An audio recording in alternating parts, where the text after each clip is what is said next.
यानी कि बिहार की राजनीति से इस वक्त की सबसे बड़ी और सबसे अहम खबर सामने निकल के आ रही है। चिराग पासवान देंगे अपने पद से इस्तीफा।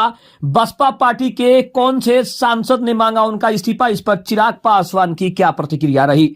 नमस्कार, आप देख रहे हैं आप तक न्यूज। आइए खबर को विस्तार से जानते हैं। उसके पहले चैनल पर नए हैं तो चैनल को सब्सक्राइब करना बिल्कुल ना भूलें। बता दें कि बक्सर पहुंचे बसपा के बिहार प्रदेश के प्रभारी अनिल चौधरी ने बिहार के मुख्यमंत्री नीतीश कुमार और केंद्रीय मंत्री चिराग पासवान के साथ जीतन राम मांझी पर जमकर निशाना साधा है।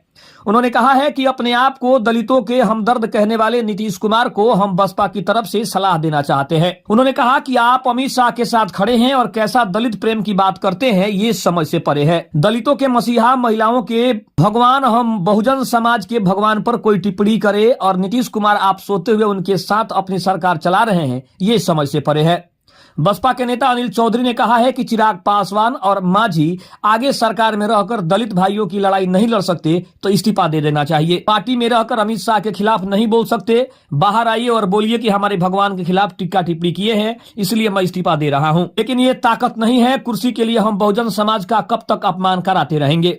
उन्होंने ये भी कहा कि बाबा साहब का अपमान करने वालों के साथ आप खड़े हैं तो आप आरएसएस के एजेंडों में आप सभी शामिल हैं। अनिल चौधरी ने कहा कि बीजेपी और कांग्रेस एक ही थाली के चट्टे बट्टे हैं। बाबा साहब के प्रति झूठी आत्मीयता दिखाते हैं, कहते हैं कि भारत रत्न दिलवा दिया जाए। कहा कि भारत रत्न से बाबा साहब को नहीं नापा जा सकता है। ये लोग बहुजनों का हक है, जो बाबा साहब देना चाहते थे उसको हमेशा मारने का काम किया है। अब आपको बता दें कि इस पर केंद्रीय मंत्री चिराग पासवान ने हालांकि अभी तक कोई टिप्पणी तो नहीं की है, लेकिन उनकी पार्टी की तरफ से यह जरूर कहा जा रहा है कि जो लोग आज बाबा साहब के नाम को लेकर अपनी टीआरपी बटोरना चाहते हैं, वो लोग इतने दिनों से कहां थे।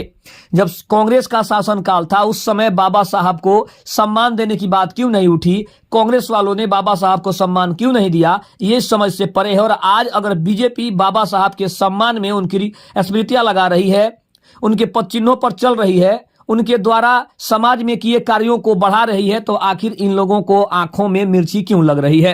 उन्होंने साफ तौर पे कहा कि ये एजेंडा इलेक्शन के लिए चलाया जा रहा है, क्योंकि 2025 के इलेक्शन में इसी एजेंडे को लेकर विपक्ष आगे बढ़ना चाहता है। लेकिन बिहार की जनता, भारत की जनता इस बात से वाकिफ है कि बाबा साहब अंबेडकर ने क्या किया है और बीजेपी उनके बारे में क्या सोच रही है। इसीलिए किसी को भी इसके बारे में ज्यादा चिंता करने की जरूरत नहीं। खबर कैसी लगी कमेंट में जरूर बताइएगा। तब तक के लिए धन्यवाद। जय हिंद, जय भारत।